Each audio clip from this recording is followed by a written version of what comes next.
আজ আমি তোমাদের সাথে শেয়ার করব ইতিহাস থেকে 20টি এমসিকিউ প্রশ্ন উত্তর।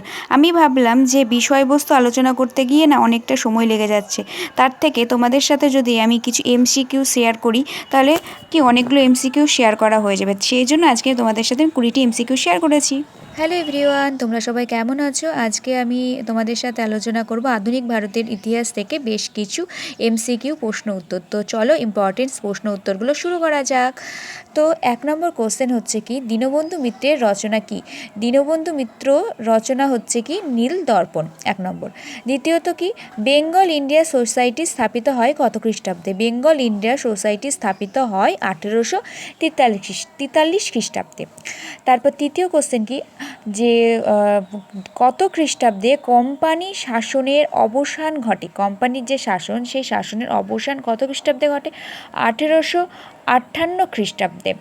তারপরে কি 4 নম্বর কি, যে পেশোয়া দ্বিতীয় বাজিরাওয়ের দত্তক পুত্র ও সিপাহী বিদ্রোহের ভারতীয় নেতা কে ছিলেন? দেখো, পেশোয়া দ্বিতীয় বাজিরাওয়ের দত্তক পুত্র এবং সিপাহী বিদ্রোহের ভারতীয় নেতা কে ছিলেন? নানা সাহেব। 5 নম্বর কোশ্চেন কি, সাঁওতাল বিদ্রোহ কত খ্রিস্টাব্দে শুরু হয়েছিল? সাঁওতাল বিদ্রোহ শুরু হয়েছিল কিন্তু 1855 খ্রিস্টাব্দ থেকে। তো সাঁওতাল বিদ্রোহ 1855 খ্রিস্টাব্দে শুরু হয়, এটা কিন্তু একটা ইম্পর্টেন্ট কোশ্চেন।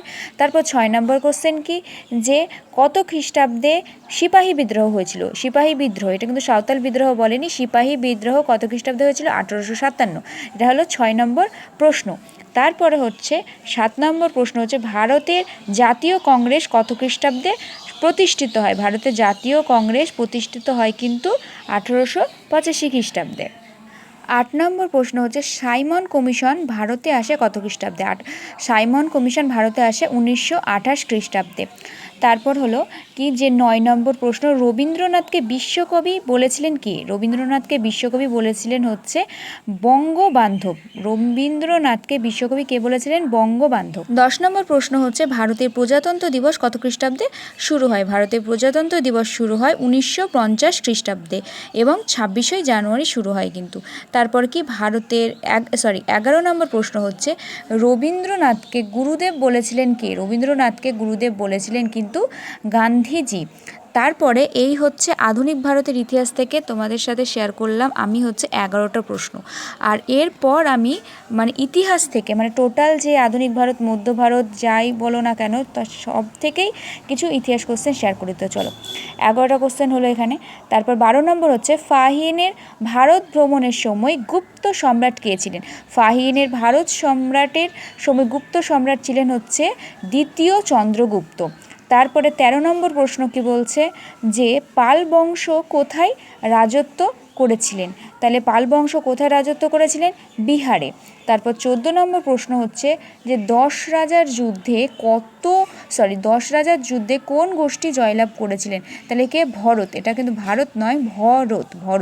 10 রাজার যুদ্ধে কোন গোষ্ঠী জয়লাভ করেছিলেন? সেটা হচ্ছে ভরত। 15 নম্বর প্রশ্ন হচ্ছে, চিরস্থায়ী বন্দোবস্ত প্রবর্তিত হয় কত খ্রিস্টাব্দে? 1793 খ্রিস্টাব্দে।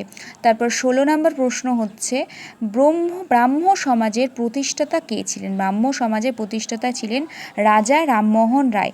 তারপরে কি 18 নম্বর প্রশ্ন হচ্ছে, কোন ইংরেজ গভর্নর পাঁচশালা বন্দোবস্ত প্রবর্তন করেন? ওয়ারেন হেস্টিংস কোন ইংরেজ গভর্নর পাঁচশালা বন্দোবস্ত প্রবর্তন করেন? সেটা হচ্ছে ওয়ারেন হেস্টিংস। 19 নম্বর প্রশ্ন কি, সতীদাহ প্রথা কে রোধ করেছিলেন? সতীদাহ প্রথা কে রোধ করেন? তাই কি বলছে? Lord William Bentinck, Lord Canning, Lord Curzon, Lord Dalhousie. এটা হচ্ছে কি লর্ড উইলিয়াম বেন্টিং। তারপরে কি 20 নম্বর প্রশ্ন হচ্ছে, আত্মীয় সভার প্রতিষ্ঠাতা কে ছিলেন? আত্মীয় সভার প্রতিষ্ঠাতা ছিলেন রাজা রামমোহন রায়।